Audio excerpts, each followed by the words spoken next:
안녕하세요. 크립토TV입니다. 이번 시간에는 비트코인 목표가 13억. 이거 너무 보수적으로 얘기한 거다라고 얘기한 사람 있죠. 사진에 보이는 캐시 우드, 돈나무 언니입니다. 내용 살펴봅니다.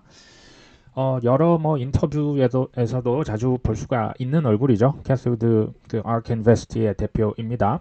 자, 작년 폭락에도 여전히 비트코인 1 million 달러, 13억 정도 하겠죠. 여기 집착하는 이유가 뭐냐? 자, 여기 캐시 우드가 답을 합니다. 근데 그 전에 캐시 우드가 이제 어떤 사람인지 다들 아시죠? 테슬라를 엄청 좋아하죠. 그다음 아마존 초기 투자하기도 하고요. 코인베이스에도 샀다 팔았다는 하지만 혁신 기업에 매우 주목하고 있습니다. 테슬라가 지금은 거의 혁신의 아이콘처럼 됐지만 자, 2018년도만 해도 주가가 300달러, 박스콘에 5년 이상 갇혀 있었다. 자, 5년 이상 버틸 수 있는 사람이 얼마나 될까요? 자, 어찌됐건 이 테슬라에 초기 투자를 했었고요. 거센 비판을 받았죠. 엄청난 비판. 당신의 그 예상 성과 지표는 다 잘못됐다. 합리적 근거가 아니라 꿈 같은 얘기, 사기치지 말아라 이런 얘기를 했겠죠. 근데요, 제가 만나본 모든 억만장자 투자자들은요, 예외가 없습니다. 모두 거센 비판을 받았던 공통점이 있습니다. 이게 정말 사실이고요.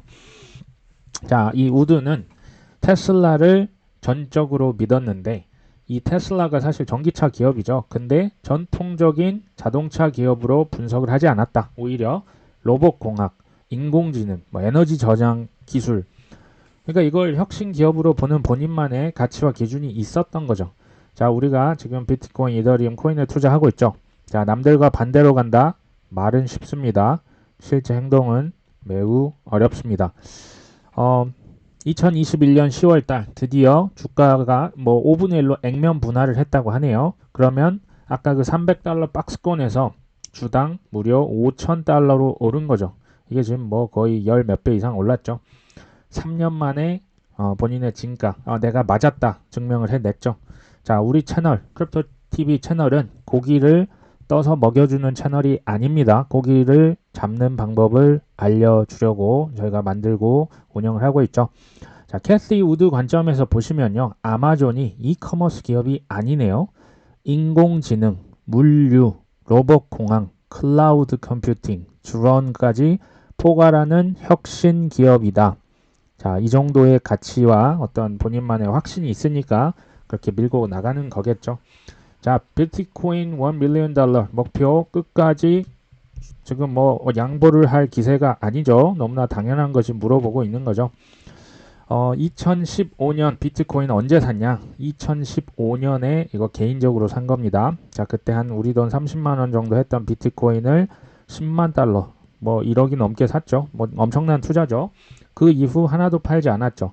만약 이게 사실이라면 7년 전에 투자한 비트코인이 1억 투자해서 110억이 됐습니다.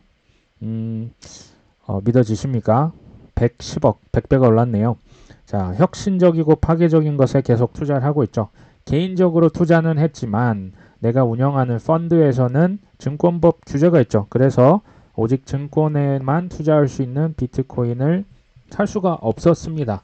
그래서 택한 게 이제 비트코인 간접 투자 상품이었죠. 그레이스케일 비트코인 트러스트를 통해서 우회적으로 샀다 팔았다 지금도 하고 있습니다. 자, 인터뷰로 갑니다. 자, 사회자가 작년 비트코인이 무려 마이너스 65%, 70%까지 폭락을 했죠. 그럼에도 여전히 당신은 왜 그렇게 확신에 가득 차 있냐? 신기한 거죠. 자, 캐시가 답을 합니다. 사실 22년도 폭락으로 인해서 저의 비트코인에 대한 확신은 오히려 더 커졌다. 제가 만나본 모든 억만장자 성공하신 분들은 다 공통점이 있어요. 남들이 뭐라 하건 말건 전혀 일도 신경 안 씁니다. 자, 오히려 작년에 쓰러진 기업들이요, 모두 불투명하고 중앙화되어 있고, 자, FTX, 셀시우스, 3AC 뭔가 공개되지 않고 숨겨져 있고 누군가의 컨트롤에 의해 좌지우지 되는 기업들이었다. 비트코인은 어떠냐? 완전히 분산화되었고 투명합니다 라고 얘기합니다.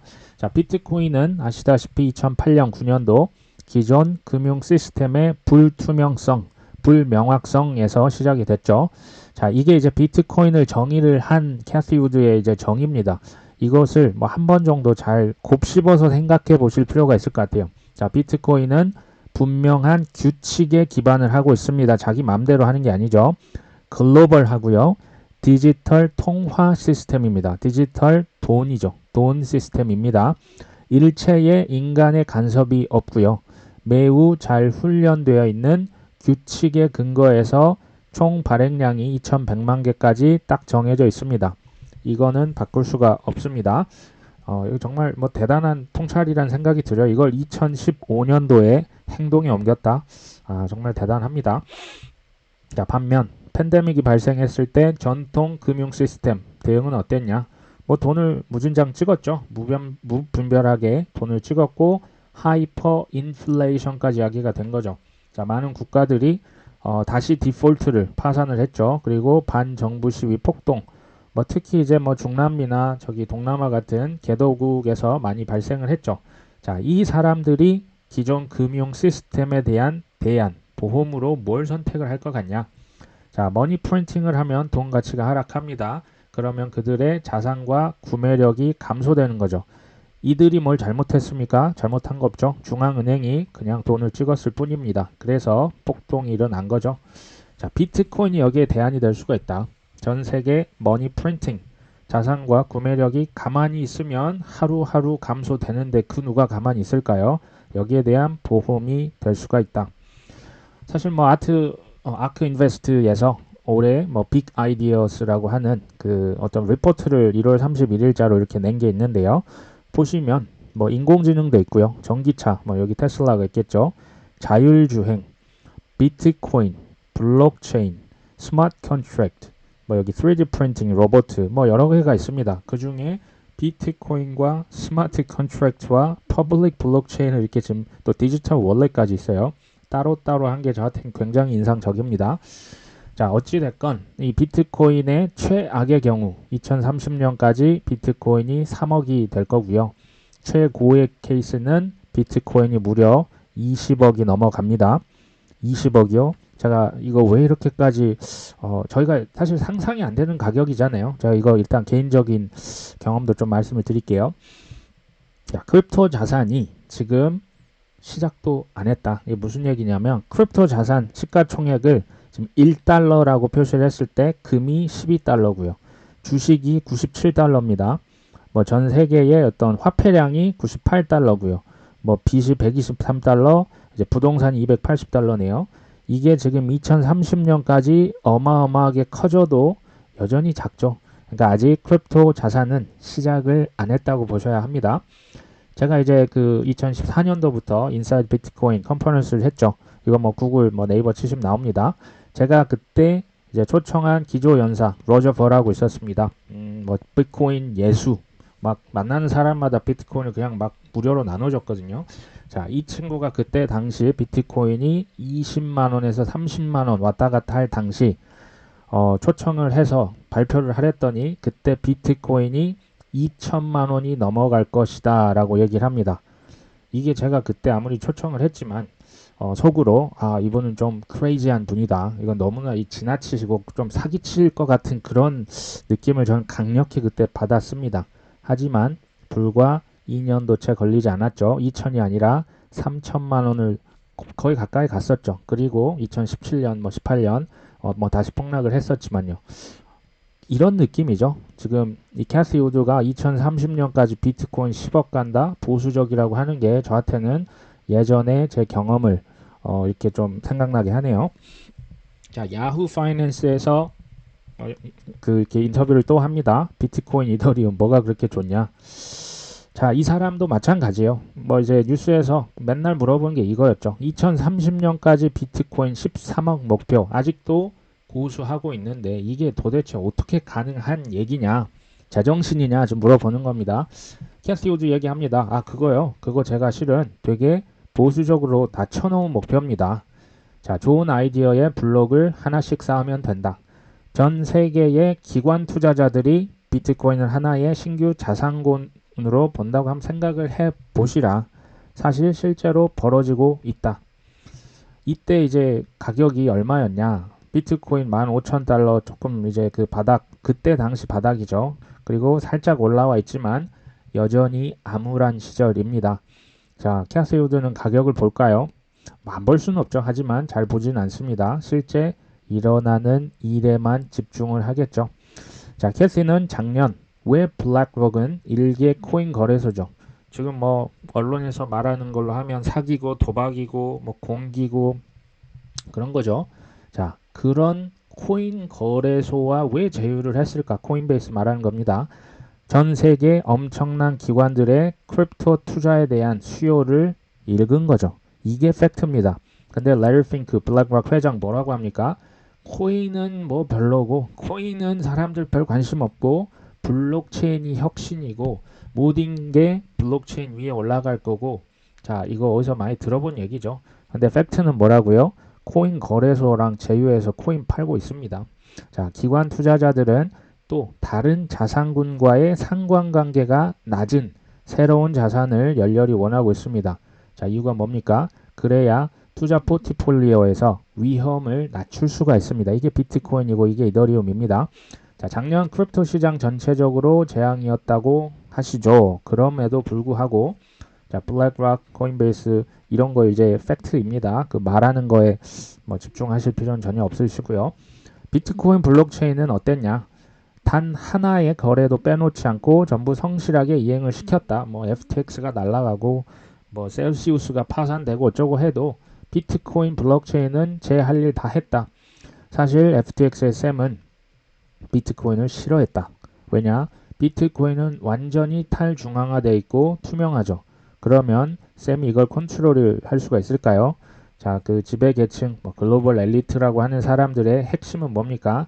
돈 위에 있는 겁니다. 전 세계를 좌지우지하는 통제력을 갖고자 하는 거죠. 샘이 이제 이게 안 됐던 거죠. 반면 FTX는 어땠습니까? 매우 중앙화되어 있고 불투명하죠. 나중에 까보니까 가관, 이런 가관도 없었죠. 다시 말씀드립니다. 이때 가격이요. 정말 뭐 최악이었죠. 이런 상황에서 지금 마이너스 거의 70%를 찍는 거죠. 가격을 보지 않습니다. 실제 일어나는 일에만 집중하죠. 왜요? 그래야 앞으로 벌어질 일이 예측이 됩니다. 가격만 보시면 오히려 손해만 볼 가능성이 높습니다. 자, 캐시 우드가 특히 이제 팬데믹 지나면서 개발도상국들 하이퍼 인플레이션 발생했죠. 무제한 머니 프린팅으로 초인플레이션 피해를 받은 개도국 국민들은 보험이 필요하다. 자, 타국 이제 부자들은 그럼 어떠냐? 가난한 뭐 개도국은 그렇다 치는데 부자들도 마찬가지라는 거예요. 왜냐하면 그들 역시 자산을 국가로부터 지키기 원하죠. 이게 이제 몰수당하면 안 되는 개념인데요. 자, 캐시만의 이제 정의입니다. 인플레이션은 자산의 몰수다, 박탈이다라고 얘기를 합니다. 자, 전쟁을 당한 국가의 국민, 중국의 공산당, 개발도상국 할 것 없이 부자, 빈민 할 것 없이 모두 대재앙으로부터 우리는 보험이 필요하다. 이런 게 이제 저는 인사이트라고는 생각을 합니다. 자, 비트코인이 그 보험 중 하나가 될 겁니다. 점점 많은 사람들이 눈 뜨고 있죠. 자, 비트코인은 당신의 프라이빗 키만 갖고 있다면 국경을 수십 번 지나가도 어디서든지 바로 되찾을 수 있습니다. 이제 비트코인을 아크 인베스트 보고서에 이렇게 얘기를 하네요. 강력한 네트워크다. 장기적으로 기회 요소는 오히려 더 커졌다. 작년에 그 많은 재앙에도 불구하고 비트코인은 단 한 건의 거래도 누락을 시키지 않았죠. 뭐 수수료 문제는 발생할 수 있지만 결국 다 처리를 했습니다. 자, 오히려 그런 것들이 비트코인의 장점, 탈중앙화, 감시가 가능합니다. 투명성, 이런 것들을 오히려 더 부각시켰다. 비트코인 2030년 이후 13억 원 가뿐하게 넘어갈 것이다. 라고 하면서 보고서를 마칩니다. 자, 이걸 보시면 여러분들 어떤 생각이 드십니까? 자, 비트코인이 정말 13억, 20억까지 갈 수 있을까요? 제가 2015년에 들었던 그 발언이 뭐 저로 하여금 옛날 생각이 나게 하는데요. 저는 충분히 가능하다고 생각을 합니다. 사실 이런 확신이 없으면요. 여기에서 글쎄요, 살아남기가 쉽지 않은 자산이라는 생각도 듭니다. 오히려 저희가 더 공부를 하고 지금이 기회라는 생각 듭니다. 공부를 하시면서 현금을 쌓아 가시면서 기회를 잘 활용해 보셨으면 하는 마음 드네요. 오늘 방송은 여기까지 합니다. 끝까지 시청해 주셔서 감사합니다.